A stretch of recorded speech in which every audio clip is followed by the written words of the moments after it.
Hello, good morning साथियों। मैं संतोष कुमार सोनी आप सभी को वेलकम करता हूं। और आज से हम दोबारा से बायोलॉजी के क्लास जो है लेकर आए हैं। और आपको बहुत पक्के इरादों के साथ जुड़े रहना है साथियों, और ज़्यादा से ज़्यादा लोगों तक पहुंचाना है, ठीक है। और क्या कहता है कि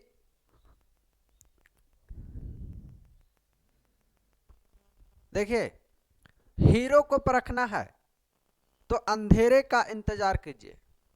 हीरो को परखना है तो अंधेरों का इंतजार कीजिए, और धूप में तो शीशा भी चमकने लगता है। चलिए, तो आज जो है टॉपिक्स है फोटोसिंथेसिस। फोटोसिंथेसिस आप प्रोसेस जानते हैं साथियों, कि पेड़ पौधे अपना भोजन जो है वो कैसे तैयार करते हैं, तो फोटोसिंथेसिस के प्रोसेस से तैयार करते हैं। फोटोसिंथेसिस का प्रोसेस एक ऐसा प्रोसेस है जिसमें से आप देखेंगे कि क्या होगा कि पेड़ पौधे अपना फूड प्रिपेयर करते हैं, ठीक है। देखिए,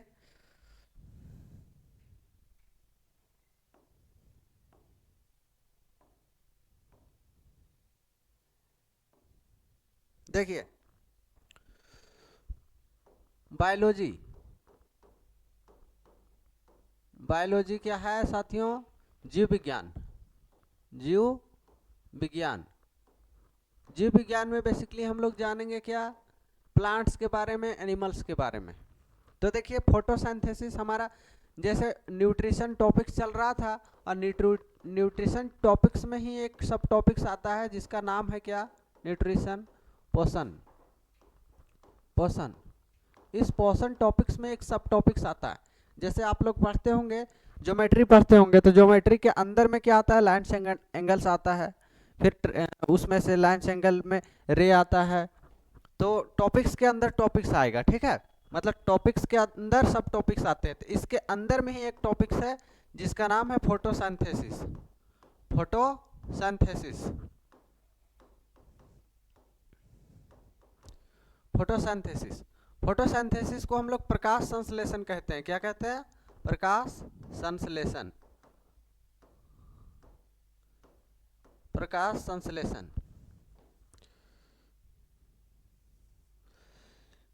प्रकाश संश्लेषण ये प्रकाश संश्लेषण का प्रोसेस जो है इम्पोर्टेंट प्रोसेस है। इसी के द्वारा पेड़ पौधे अपना फूड को तैयार करते हैं, ठीक है।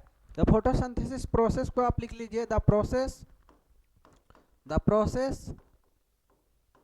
by which process by which green plants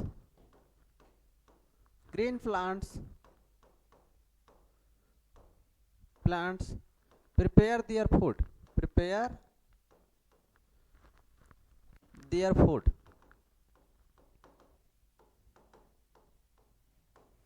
that is called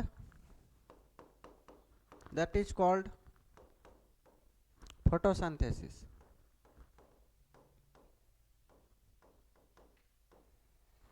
हाँ, क्या है? पेड़ पौधों के द्वारा, पादपों के द्वारा, पादपों या तो पेड़ पौधे दोनों एक ही बात है। पेड़ पौधों के द्वारा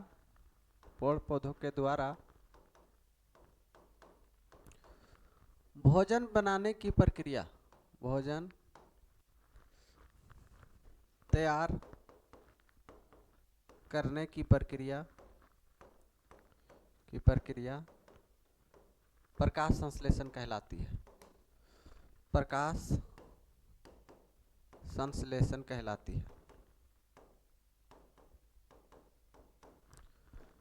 है,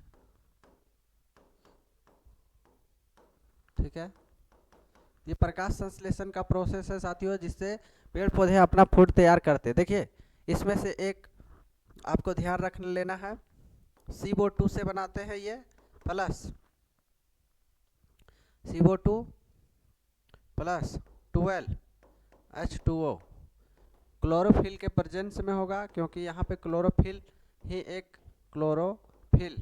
एक ऐसा प्रोडक्ट है जिसके द्वारा ये बनता है। और सनलाइट बेहद ज़रूरी है, सूर्य का प्रकाश, सूर्य का प्रकाश, यहाँ पे सूर्य का प्रकाश का होना बहुत ज़रूरी है। और पर्णहरित कहते हैं इसको, पर्णहरित, इसको ज़रा और आगे लेकर चलते हैं। और यहाँ पे बनता है C6H12O6 plus 6O2 plus 6H2O। ये वाटर और जो ऑक्सीजन है वो किसके कारण से बन रहा है, ये H2O के कारण से बन रहा है, ठीक है। इसको हम लोग ग्लूकोज बोलते हैं, ग्लूकोज, क्या बोलते हैं, ग्लूकोज, ग्लूकोज। और ये वाटर होता है, ये वाटर है, और ये ऑक्सीजन कहलाता है। ऑक्सीजन का खोज जे प्रिस्टले ने किया था, ऑक्सीजन का खोज किसने किया था, जे प्रिस्टले ने किया था। बोलेंगे जी सर समझ गए हम। अब देखिए ये तो कार्बन डाइऑक्साइड होता है, बच्चा जानता है ये बात को, कार्बन डाइऑक्साइड, और ये है वाटर, ठीक है। अब सनलाइट, सूर्य का प्रकाश जो है वो भी इम्पोर्टेंट रोल प्ले करता है। अब देखिए यहाँ पे क्या कहता है, यहाँ पे ही लिख देते हैं ना, ऑक्सीजन कितना परसेंट है हमारे एटमॉस्फेयर में, तो बोलेंगे जी सर 21% है। उसके बाद नाइट्रोजन सबसे ज़्यादा है 78%, कितना 78%। और कार्बन डाइऑक्साइड कितना है, तो कार्बन डाइऑक्साइड आप देख लीजिए 0.03% है। और इसी 0.03% से ये जो है वो प्रोसेस हो रहा है। तो देखिए क्या कहता है कि कार्बन डाइऑक्साइड, अब हम लोग देखिए क्या है कि कार्बन डाइऑक्साइड का यूज, CO2 का यूज, CO2 का यूज हम लोग किस में करते हैं, तो सबसे पहले आपको फायर एक्सटिंग्विशर में देखने को मिलेगा, फायर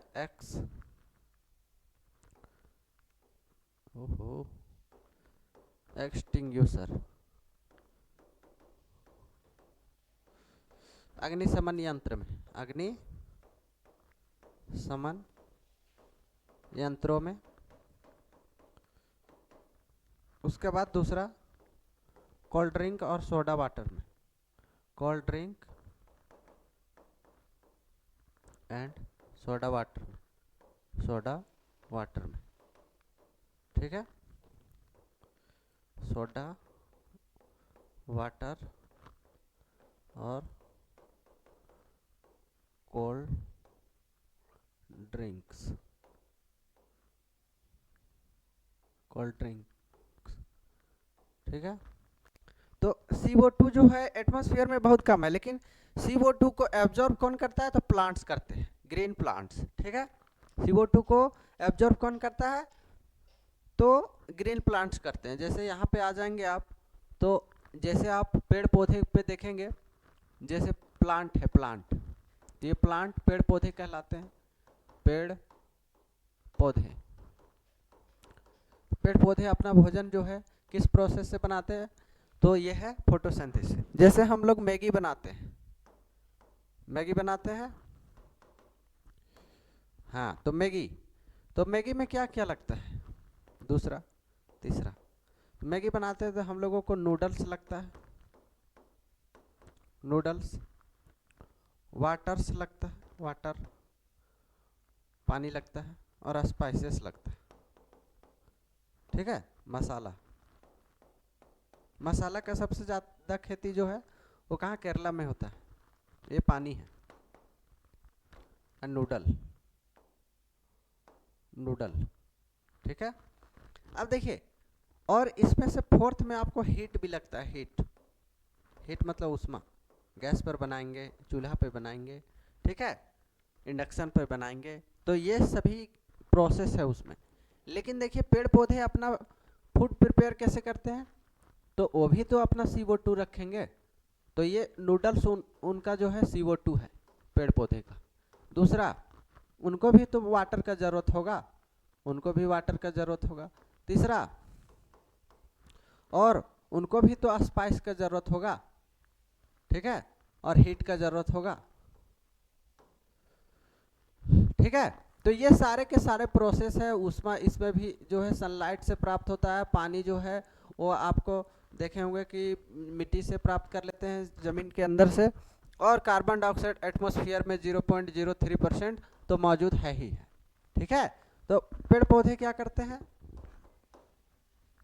देखिए CO2, CO2 का यूज, CO2 पहले जो है आप सनलाइट को देख लीजिए, ये तो इसी को देख लेते हैं CO2। तो CO2 का यूज कहाँ पे होता है, हम बताएं सोडा वाटर और कोल्ड ड्रिंक में होता है, और दूसरा किस में होगा, तो फायर एक्सटिंग्विशर में होता है। तो देखिए पेड़ पौधे कार्बन डाइऑक्साइड का यूज कैसे करते हैं, तो कार्बन डाइऑक्साइड का यूज जो है पेड़ पौधे, जो अभी इक्वेशन हम लिखवाए थे 6CO2 प्लस 12H2O, और ये क्लोरोफिल के प्रेजेंस में होगा, क्लोरोफिल, और यहाँ पे सनलाइट रहेगा, सनलाइट सूर्य का प्रकाश, और C6H12O6 बनाते हैं, प्लस में 6O2 बनाएंगे और 6H2O बनाएंगे। ये प्रोसेस होता है, ये इक्वेशन होता है फोटोसिंथेसिस प्रोसेस का, फोटोसिंथेसिस में, फोटोसिंथेसिस में, ओहो, फोटोसिंथेसिस, ये जो प्रोसेस होता है फोटोसिंथेसिस का, यानी प्रकाश संश्लेषण का, प्रकाश संश्लेषण का प्रक्रिया जो है वो इसमें क्या होता है कि कार्बन डाइऑक्साइड एक इम्पोर्टेंट रोल प्ले करता है। ठीक है, इसमें से फोटोसिंथेसिस के प्रोसेस में, तो देखिए फोटोसिंथेसिस आपको होगा कहाँ पे, फोटोसिंथेसिस, फोटोसिंथेसिस यानी प्रकाश संश्लेषण कहाँ पे होता है, तो प्रकाश संश्लेषण पत्तियों में होता है। किस में होगा, पत्तियों में, पत्तों में। किस में होगा, लीव्स में, लीफ यानी पत्तियों में होता है। ठीक है, इट अकर्स इन लीव्स, किस में होता है, पत्तियों में होता है, पहला प्रोसेस। इसलिए, और क्योंकि ये इसलिए होता है क्योंकि due to presence of chlorophyll, due to presence of chlorophyll, presence of chlorophyll, क्योंकि इसमें क्लोरोफिल मौजूद रहता है, इस वजह से क्लोरोफिल मौजूद रहता है। पर्णहरित, पर्णहरित के उपस्थिति के कारण, पर्णहरित जो है उपस्थित रहता है, ठीक, के कारण इसमें मौजूद रहता है ये पर्णहरित, क्योंकि उसमें क्लोरोफिल मौजूद रहता है, इस वजह से ये फोटोसिंथेसिस का प्रोसेस कर पाते हैं। और पर्णहरित भी ये ग्रीन रहता है, क्लोरोफिल जो है ग्रीन रहता है यानी हरा रहता है। कैसा रहता है, हरा। तो हरा रहता है किस लिए, ड्यू टू प्लांट्स, देखिए प्लांट्स ग्रीन रहता है, plants green due to presence of chlorophyll, presence of chlorophyll यानी क्लोरोफिल के कारण, क्लोरोफिल के कारण पौधों का रंग यानी पत्तों का रंग, पत्तों का रंग हरा किसके कारण होता है, तो आप देख लीजिए यहाँ पे क्लोरोफिल के कारण, क्लोरोफिल के कारण, फिल के कारण रहता है, क्लोरोफिल के कारण मौजूद रहता है ये।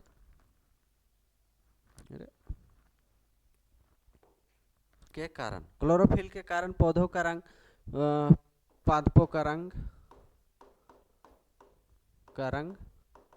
कैसा रहता है, हरा रहता है, ठीक है, ग्रीन रहता है। लेकिन क्लोरोफिल में एक चीज आपको देखने को क्या मिलेगा कि मैग्नीशियम प्रेजेंट रहता है। Chlorophyll, chlorophyll is green due to the presence of magnesium element. Magnesium के बारे में जानते होंगे आप, केमिस्ट्री में आप मैग्नीशियम जानते होंगे। क्लोरोफिल जो है पर्णहरित हरा हरा मैग्नीशियम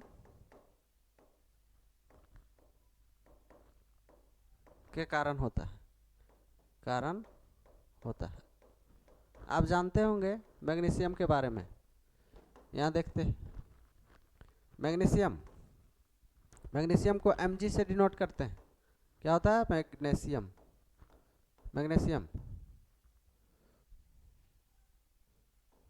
ठीक है, मैग्नीशियम। और ये मैग्नीशियम जो है एटॉमिक नंबर 12 होता है 12। और एटॉमिक मास जो है 24 होता है, डबल 12 का डबल 24। ठीक है, एटॉमिक नंबर 12 और एटॉमिक मास 24। केमिस्ट्री में आप पहला क्लास में ही आप इसको देखे होंगे, पहला क्लास जब लिए थे तो ये बताए होंगे आपको। ठीक है, एल्युमिनियम का 13 और 27.5 होता है एल्युमिनियम। ठीक है, जल्दी से आप कॉपी करिए, स्क्रीनशॉट लीजिए, ज़्यादा टाइम नहीं दे पाएंगे, है ना। जल्दी से आप स्क्रीनशॉट लीजिए। चलिए आगे बढ़ते हैं। अब देखिए ये जो एलिमेंट है मैग्नीशियम के कारण से ये क्या होता है? हरा होता है। पत्ता का रंग जो है हरा रहता है, किसके कारण से? तो ये हरा रहता है आपका क्लोरोफिल की वजह से, पर्णहरित के कारण से। लेकिन जो क्लोरोफिल होता है वो ग्रीन होता है due to presence of magnesium के मौजूद होने की वजह से। तो मैग्नीशियम क्या इम्पोर्टेंट रोल प्ले करता है उसको भी आप देखिए। ये क्लोरोफिल का खोज जो है वो सिम्पर ने किया था। क्लोरोफिल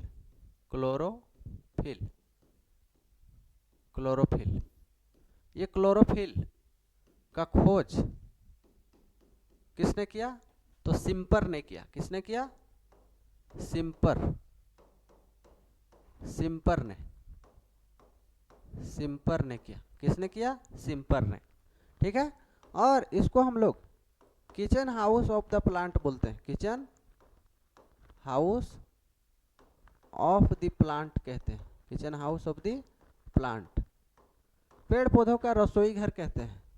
पेड़ पौधों का रसोई घर कहलाता है। ये पेड़ पौधों का रसोई घर क्या कहलाता है? क्लोरोफिल कहलाता है, पर्णहरित कहलाता है। हिंदी में नाम है पर्णहरित, लेकिन आप देखे होंगे कि साइंस भी बहुत ज़्यादा इंग्लिश में रहता है।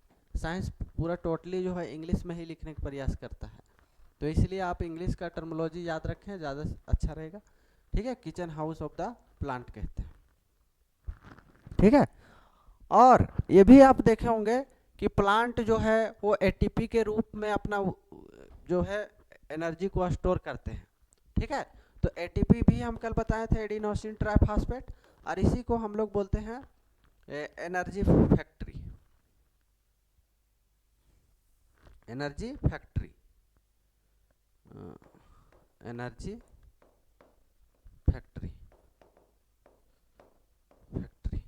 ठीक है,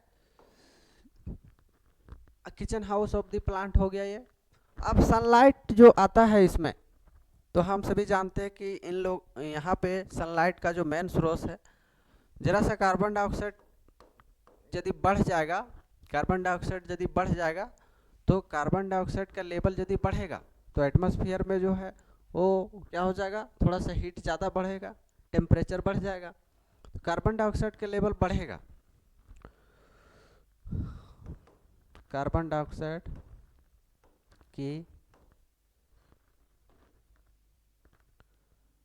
की मात्रा बढ़ने पर, यदि कार्बन डाइऑक्साइड यदि बढ़ जाएगा एटमॉस्फेयर में, कहाँ पे? एटमॉस्फेयर में यानी वायुमंडल में, तो इससे ग्लोबल वार्मिंग होता है। क्या होता है? रीजन कारण है, तो ये ग्लोबल वार्मिंग होता है। ग्लोबल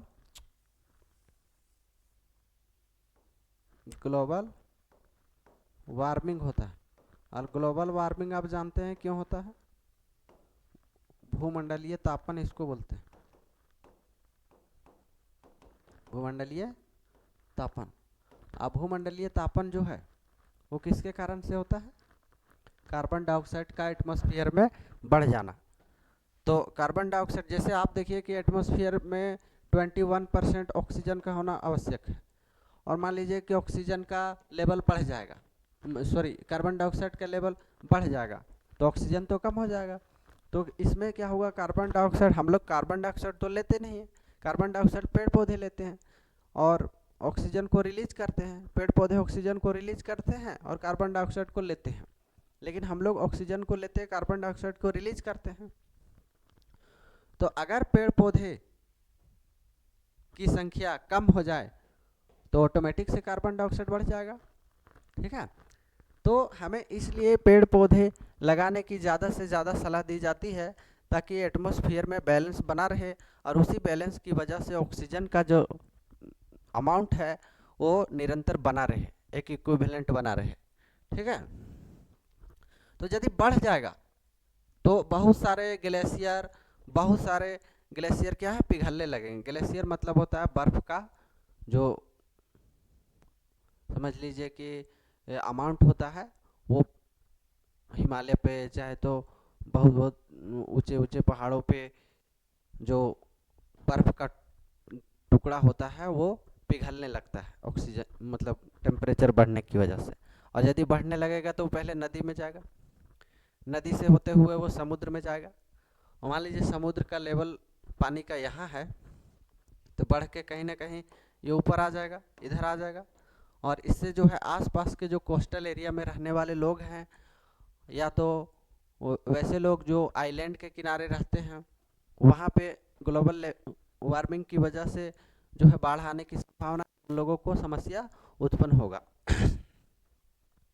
तो भूमंडलीय तापन में आप देखेंगे कि इसके लिए जो है बैठक होता है और एक बैठक बुलाया जाता है। उस बैठक में क्योटो प्रोटोकॉल होता है। प्रोटोकॉल मतलब बैठक में क्या होता है कि बुलाया जाता है और इस बैठक में इसको चर्चा किया जाता है कि इस समस्या से हम कैसे निपटारा पा सके, कैसे हम निपट सके, इस समस्या का समाधान क्या होना चाहिए। तो क्योटो प्रोटोकॉल का संबंध क्योटो प्रोटोकॉल का संबंध किससे है? ग्लोबल वार्मिंग से है। ग्लोबल वार्मिंग से है का संबंध ग्लोबल वार्मिंग यानी भूमंडलीय तापन से है। भूमंडलीय तापन से है। किससे है? भूमंडलीय तापन से है। इसमें से बैठक होने के बाद सभी लोग चर्चा करते हैं कि इस समस्या से कैसे निजात पाया जाए, ठीक है। लेकिन दूसरा प्रोटोकॉल है कार्टेजेना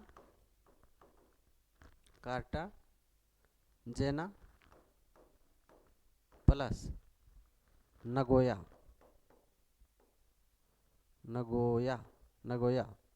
प्रोटोकॉल।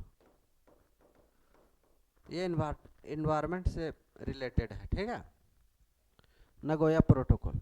तो ये दोनों का संबंध जो है वो बायोडाइवर्सिटी से है। किससे? बायोडाइवर्सिटी से है।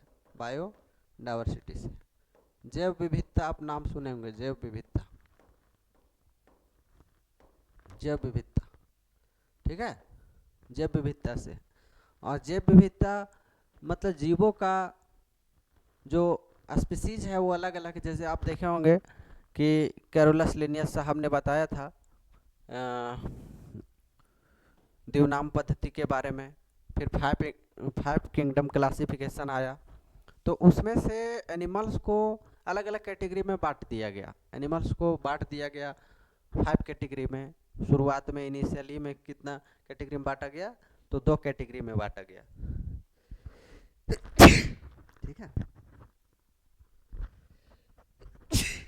देखिए यहाँ से बायोडाइवर्सिटी के मतलब यहाँ पे क्या है?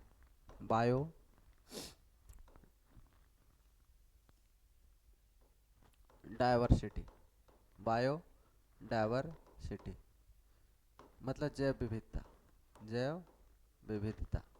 और जैव विविधता जो है आपको क्या है देखने को मिलेगा, अरे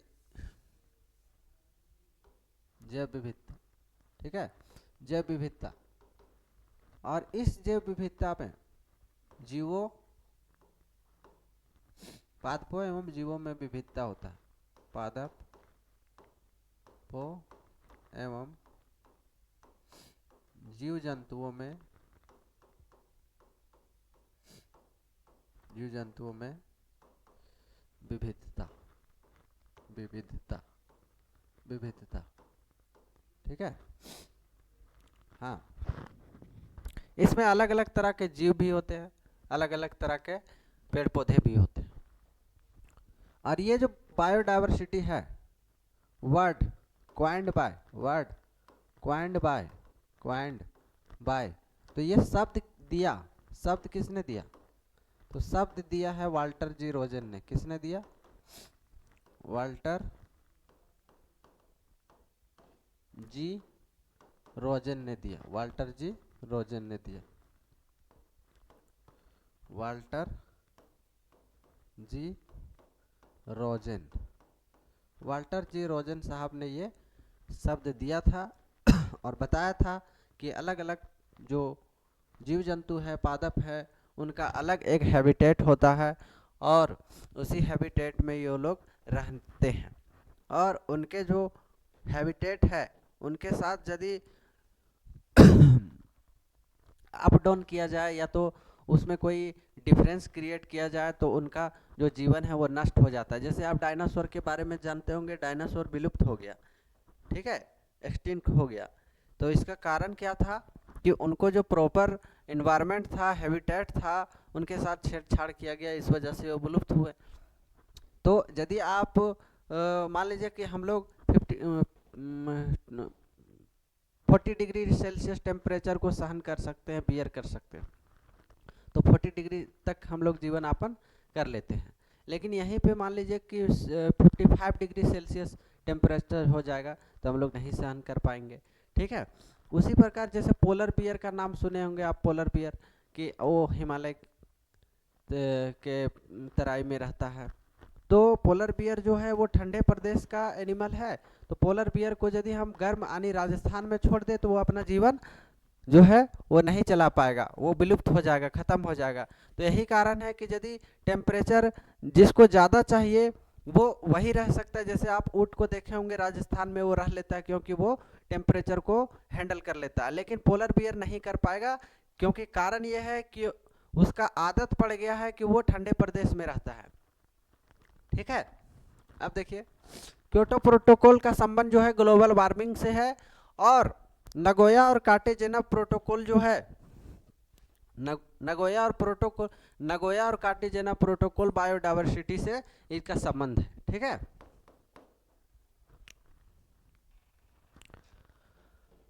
अब इसमें से हम लोग क्या देखेंगे कि सनलाइट, दूसरा था सनलाइट। सनलाइट मतलब सूर्य का प्रकाश, सूर्य का प्रकाश, सूर्य का प्रकाश। ये सूर्य का प्रकाश जो है वो सनलाइट जो होता है, सूर्य का प्रकाश जो होता है, जैसे ये सन है तो सन में सन का लाइट जो है वो सन है, ये सन है, मान लीजिए सूर्य है, तो सूर्य में सन का लाइट जो होता है, सनलाइट, सूर्य का प्रकाश, वो बहुत सारे हाइड्रोजन और हाइड्रोजन के मॉलिक्यूल मिलने के बाद हीलियम का मॉलिक्यूल बनता है, हीलियम का मॉलिक्यूल बनता है, हीलियम का अणु बनता है। हाइड्रोजन हाइड्रोजन का मॉलिक्यूल मिलकर ये जो है बहुत सारे हीलियम का मॉलिक्यूल बनाते हैं और इसी हीलियम के मॉलिक्यूल की वजह से यहाँ पे न्यूक्लियर फ्यूजन का प्रोसेस होता है और न्यूक्लियर फ्यूजन का प्रोसेस जो कहलाता है नाभिकीय संलयन, और इसी नाभिकीय संलयन की वजह से ही सनलाइट जो है, सन का लाइट जो है वो जनरेट होता है न्यूक्लियर फ्यूजन की वजह से, ठीक है, और निरंतर हमें लाइट मिलता रहता है, ठीक है। तो सन का लाइट जो है सन का लाइट जो है अर्थ तक पहुंचने में, sunlight reaches on the earth surface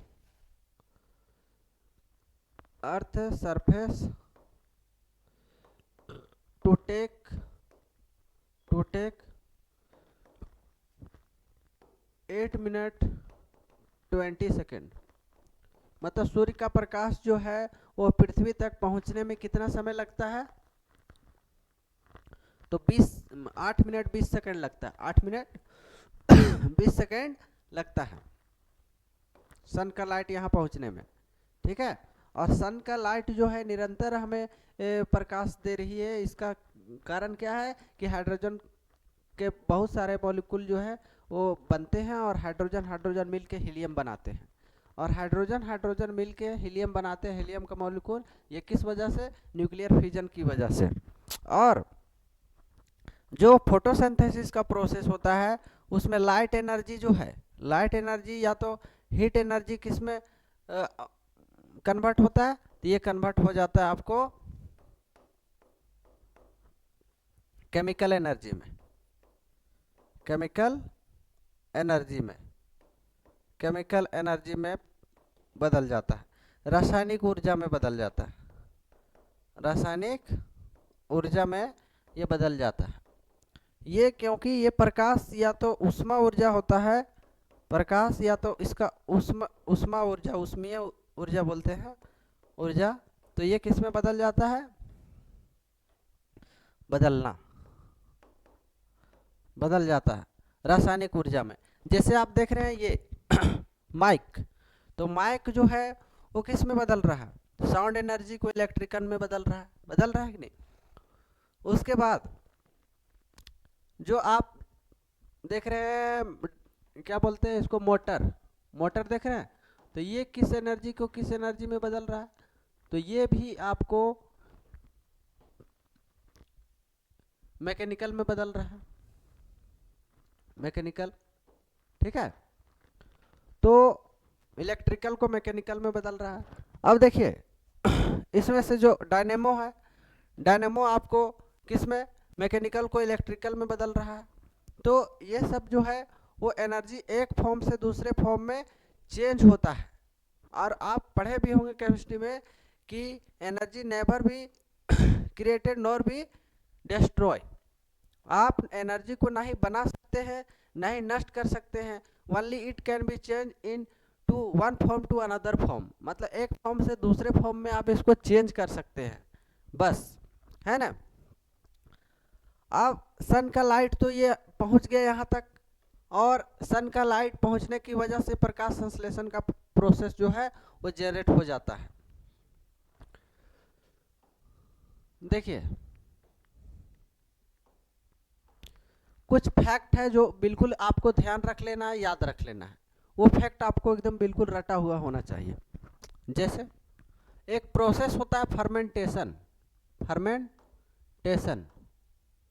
और ये फर्मेंटेशन का प्रोसेस होता है किण्वन, है ना, शराब बनाने का प्रक्रिया है ये, ठीक है, फर्मेंटेशन। तो इसका फर्मेंटेशन का खोज किसने किया? तो खोज लुई पास्चर ने किया, लुई पास्चर ने किया, लुई पास्चर ने किया, ठीक है। और ये लुई पास्चर जी जो है वो फर्मेंटेशन के खोज किए, और इन्होंने ही चेचक रेबीज के टीके की खोज की, रेबीज के टीके की खोज की। रेबीज के टीके की खोज भी इन्होंने ही किया था। और इन्होंने एक प्रोसेस दिया, वो प्रोसेस का नाम था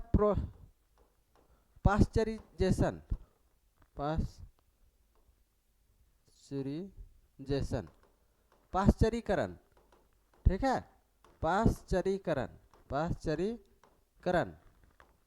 पास्चरीकरण का प्रोसेस भी इन्होंने ही दिया, मतलब लुई पास्चर जी ने ही दिया, ठीक है। रेबीज के टीके की खोज इन्होंने की, पास्चराइजेशन प्रोसेस को इन्होंने खोजा, उसका बाद लुई पास्चर जी ने फर्मेंटेशन का प्रोसेस भी खोजा। फर्मेंटेशन एक ऐसा प्रोसेस होता है जिसके द्वारा शराब बनाया जाता है, ठीक है। अब जरा यहाँ पे समझ लीजिए कि एक होता है राइजोबियम, राइजोबियम बैक्टीरिया होता है। राइजोबियम बैक्टीरिया क्या करता है कि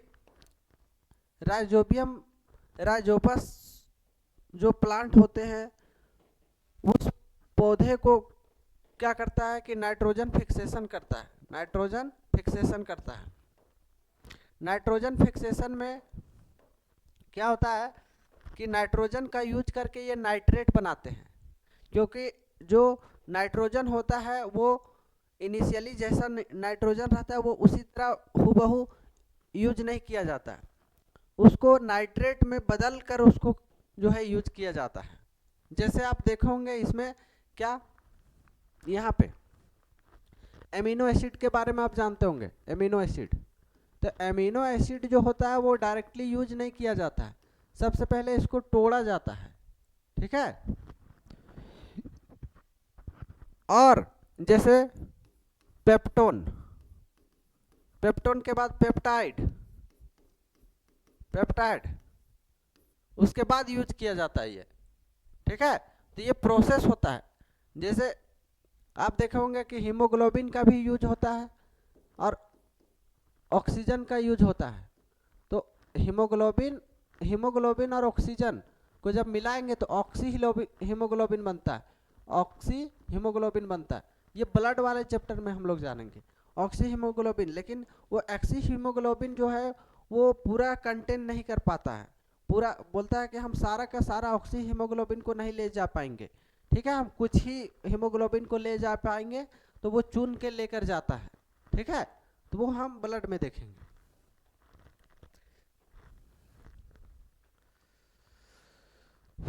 स्वीटेस्ट फॉर्म ऑफ एनर्जी कौन सा होता है, तो वो फ्रुक्टोज होता है। कौन सा, फ्रुक्टोज। कार्बोहाइड्रेट जो होता है वो देखे होंगे आप तीन टाइप का होता है, एक होता है मोनोसेकेराइड, एक होता है पॉलीसेकेराइड और एक होता है डाइसेकेराइड, ठीक है। ग्लूकोज, फ्रुक्टोज, गैलेक्टोज, ये सब का नाम आप जानते होंगे, पढ़े आप बेशक होंगे, याद लेकिन नहीं होगा इस, लेकिन कोई बात नहीं है, सब कुछ जान लेंगे, है ना।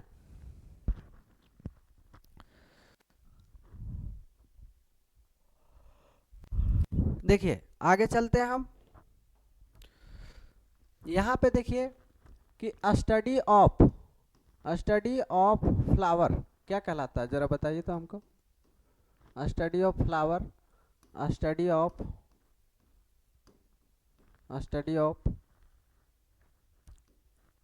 फ्रूट्स और study of birds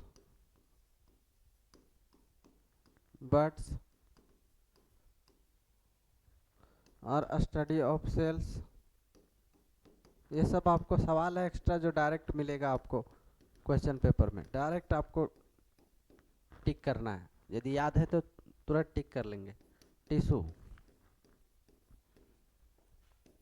study of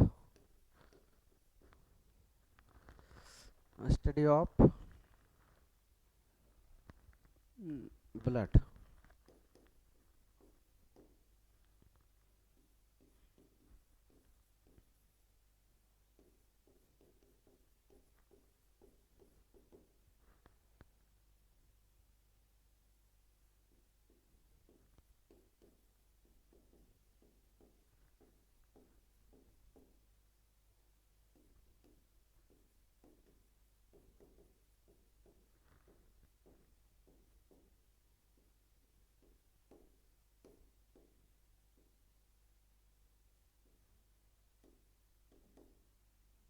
उत्तक का, यहाँ पे लिखेंगे उत्तक का अध्ययन।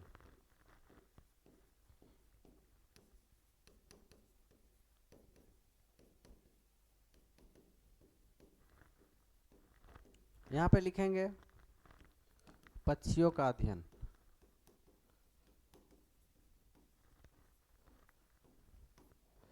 फलों का अध्ययन,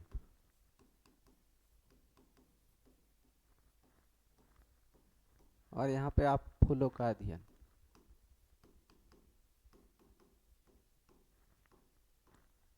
देखिए फूलों का अध्ययन क्या कहलाता है? एंथोलॉजी कहलाता है। एंथोलॉजी, एंथोलॉजी हिंदी में भी एंथोलॉजी ही लिखेंगे, दोबारा हिंदी में आप लिख लेंगे, है ना। और फ्रूट्स के अध्ययन को हम लोग पोमोलॉजी बोलते हैं। पोमोलॉजी बहुत बार पूछा है सवाल, पोमोलॉजी। बर्ड्स के ऑर्थिनोलो ऑर्निथोलॉजी बोलते हैं, ऑर्निथोलॉजी, ऑर्निथोलॉजी।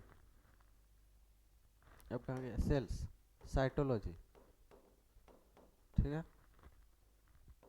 इसको सेल्स की स्टडी हो गया ना। अब यहाँ पे देखिए टिश्यू का स्टडी को हिस्टोलॉजी बोलते हैं, histology.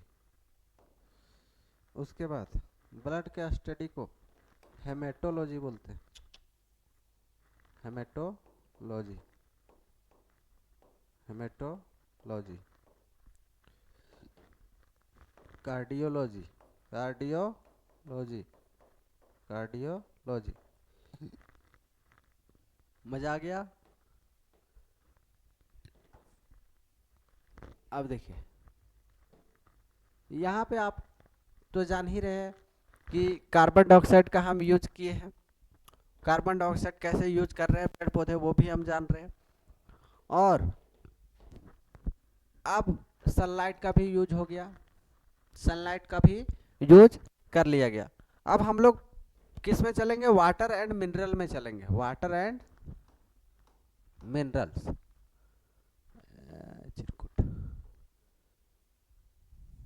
Water and minerals, water and minerals. देखिए जल और खनिज, जल और खनिज का यूज करते हैं, जल और खनिज का यूज किया जाता है, जानते हैं। जल और खनिज का यूज जब हम करेंगे तो आप सभी जानते हैं कि ये मान लीजिए कि ये दिया है, ठीक है।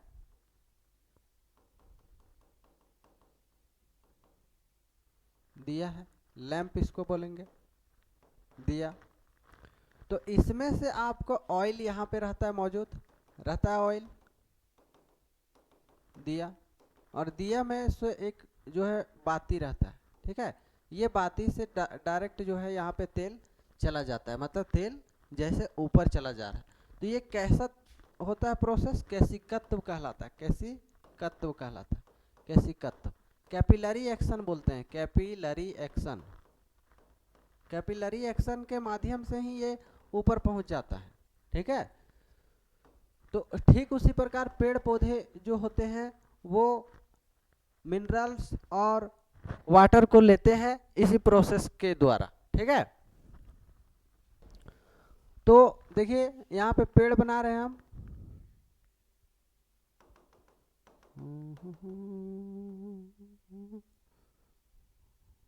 हाँ ये पेड़ हो गया। बोले फल नहीं है सर, इसमें फल बना देते हैं, फल भी बना देंगे, फल भी बना दे रहे हैं, पत्ता भी बना देंगे, ठीक है। तो देखिए ये फल है, ठीक है। कैपिलरी एक्शन की वजह से ही जो है इसमें दो हार्मोन होता है। उत्तक का नाम आप जानते होंगे कि स्टडी ऑफ सेल तो क्या कहलाता है? साइटोलॉजी कहलाता है। जब हम जानते हैं कि सेल है, सेल बहुत सारा सेल मिलेगा तो क्या बनेगा? टिश्यू बनेगा। बहुत सारा टिश्यू मिलेगा तो ऑर्गन बनेगा, और बहुत सारा ऑर्गन मिलेगा तो ऑर्गन सिस्टम बनता है। और बहुत सारा ऑर्गन सिस्टम जब मिल जाएगा तो क्या बनेगा? हमारा बॉडी का स्ट्रक्चर बनता है, बॉडी का स्ट्रक्चर बनता है। हम बताए थे सेल का खोज किसने किया? रॉबर्ट हुक ने 1665 ईस्वी में, ठीक है। तो दो प्रकार का इसमें उत्तक काम करता है। उत्तक मतलब होता है टिश्यू, उत्तक मतलब टिश्यू, मतलब ग्रुप ऑफ सेल्स। तो इसमें एक होता है जाइलम, जाइलम, जाइलम उत्तक, जाइलम उत्तक। ये जाइलम उत्तक क्या करता है, जल एवं खनिज को, जल एवं खनिज को, जल एवं खनिज को पत्तियों तक पहुंचाता है, पत्तियों तक पहुंचाता है, पहुंचाता है। Xylem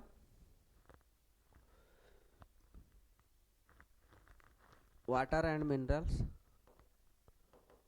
water and minerals reaches, reaches on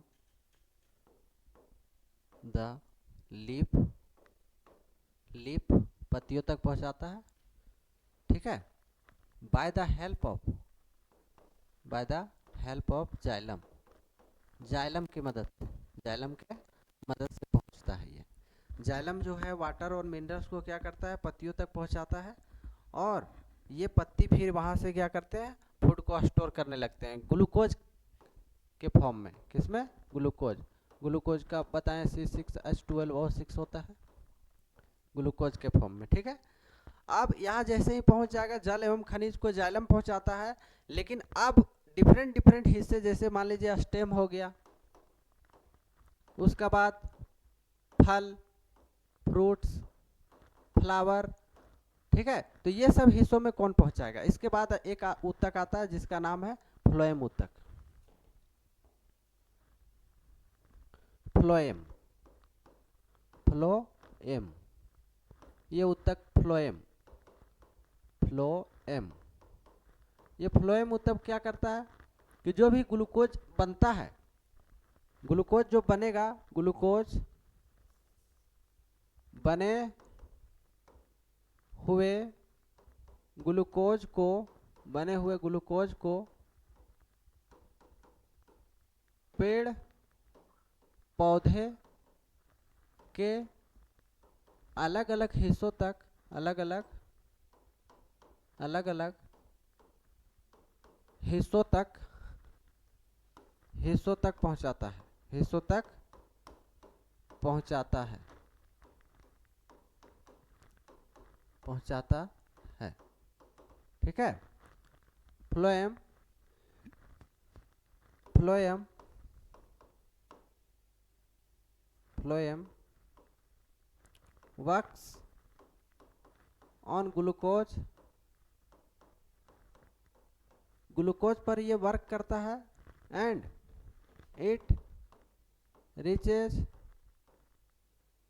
it reaches different parts of the plant, different parts of the plant, parts of the plant, of the plant, plant के डिफरेंट हिस्सों तक ये पहुंचाता है, ठीक है। अब देखिए ये तीन चीज आपको देखना था। एक सनलाइट का क्या यूज था, सनलाइट का क्या यूज था, जैसे आपको बताए होंगे क्या एटीपी के बारे में, तो एनर्जी रिलीज करता है ये एटीपी, एडिनोसिन ट्राइफॉस्फेट, एनर्जी को रिलीज करता है एडिनोसिन ट्राइफॉस्फेट, इसका पूरा नाम है, एनर्जी को रिलीज करता है। तो ये जो है वो क्या कहलाता है, पावर करेंसी कहलाता है, पावर करेंसी कहलाता है, पावर करेंसी, ठीक है, एटीपी।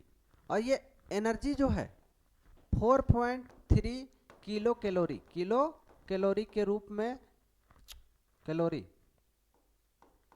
हाँ, एनर्जी जो फूड का जो एनर्जी होता है, जैसे बहुत कोई बोलेंगे कि सर जो एनर्जी है वो तो जूल में हम लोग मापते हैं, इसमें तो आप कैलोरी बोल रहे हैं।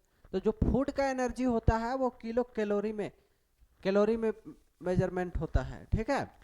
आप समुद्र, एक क्वेश्चन आपको जवाब देना है, समुद्र की डेप्थ यानी ऊंचाई किस में मापी जाती है,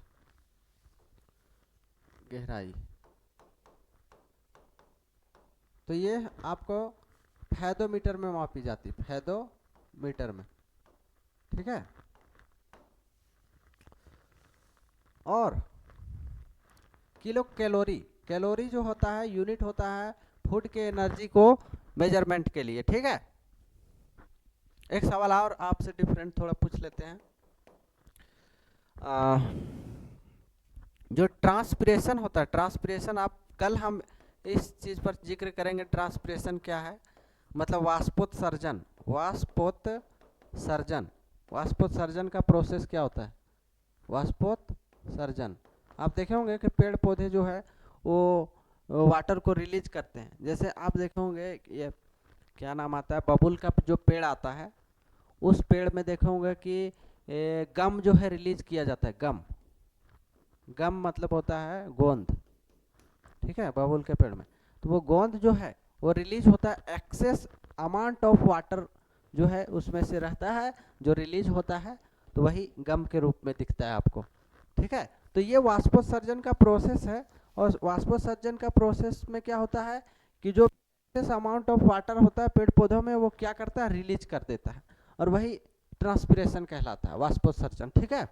और ये वाष्पोत्सर्जन का रेट जो है, रेट किससे मेजर करते हैं, तो रेट मेजर करते हैं, रेट मेजर करते हैं हम लोग क्रेस्कोग्राफ से। किससे, क्रेस्कोग्राफ से, क्रेस्कोग्राफ से।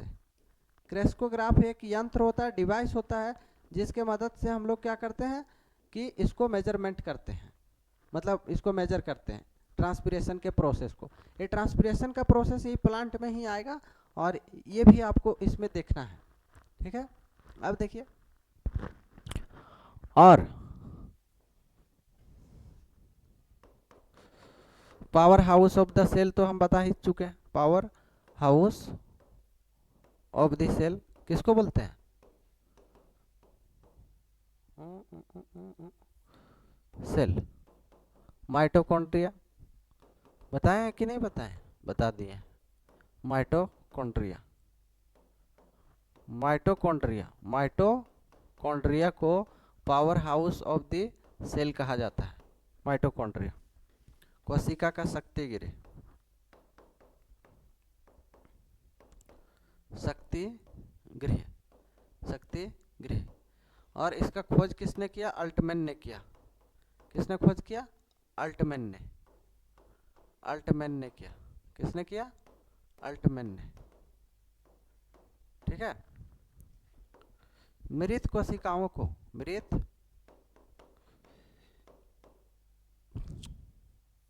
कोशिकाओं को नेफ्रोसिस कहते हैं, क्या कहते हैं, नेफ्रोसिस कहते हैं, सिस कहते हैं।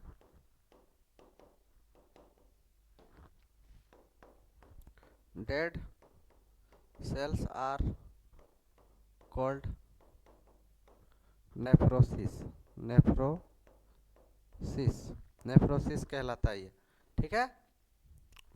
और जो रॉबर्ट हुक साहब ने सेल का खोज किया, कोशिका का खोज किया, वो सेल जो है 1665 ईस्वी में रॉबर्ट हुक ने किया, रॉबर्ट हुक ने। और ये रॉबर्ट हुक जो थे, रॉबर्ट हुक साहब जो थे, ये रॉबर्ट हुक साहब ने इस डेड सेल को खोजा, किसको, डेड सेल को। लेकिन जब 1674 ईस्वी में एंटोनी वॉन लीवेनहॉक ने आया, लीवेनहॉक ने, तो ये लाइव सेल को खोजे, लाइव सेल को, लाइव सेल को किसने खोजा, एंटोनी ऑन लीवेनहॉक ने 1674 ईस्वी में। तो थोड़ा सा आगे जैसे इसका जो है यूज होगा तो उसको आपको ध्यान रख लेना है, और डायरेक्ट सवाल पूछता है, आपको याद है तो डायरेक्ट टिक लगाइए और आगे बढ़िए, ठीक है। एक होता है प्रोटीन फैक्ट्री, किसको बोलते हैं, किधर को गया, प्रोटीन फैक्ट्री, प्रोटीन फैक्ट्री। तो प्रोटीन का जो फैक्ट्री है वो किसको बोलेंगे, प्रोटीन फैक्ट्री। तो प्रोटीन फैक्ट्री आप बोलेंगे प्रोटीन फैक्ट्री। तो प्रोटीन फैक्ट्री जो हम लोग बोलेंगे वो राइबोसोम को बोलते हैं, राइबोसोम को। डी बोवेरी जो है इसका खोज किए हैं। और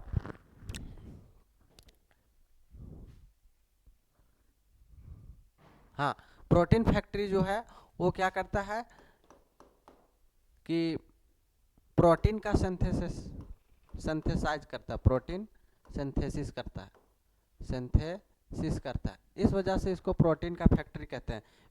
प्रोटीन का संश्लेषण करता है, इसलिए इसको हम लोग राइबोसोम को क्या कहते हैं, प्रोटीन फैक्ट्री कहते हैं। राइबोसोम को क्या कहते हैं, प्रोटीन का फैक्ट्री कहते हैं।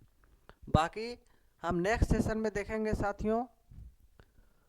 और भी थोड़ा सा बचा, ये फोटोसिंथेसिस का जो लेक्चर है वो इसमें से एक और लेक्चर आएगा, उसमें जो फोटोसिंथेसिस है पूरा कंप्लीट होगा। उसके बाद हम देखेंगे न्यूट्रिएंट्स क्या होता है, न्यूट्रिएंट्स के और भी क्लासिफिकेशन क्या क्या होते हैं।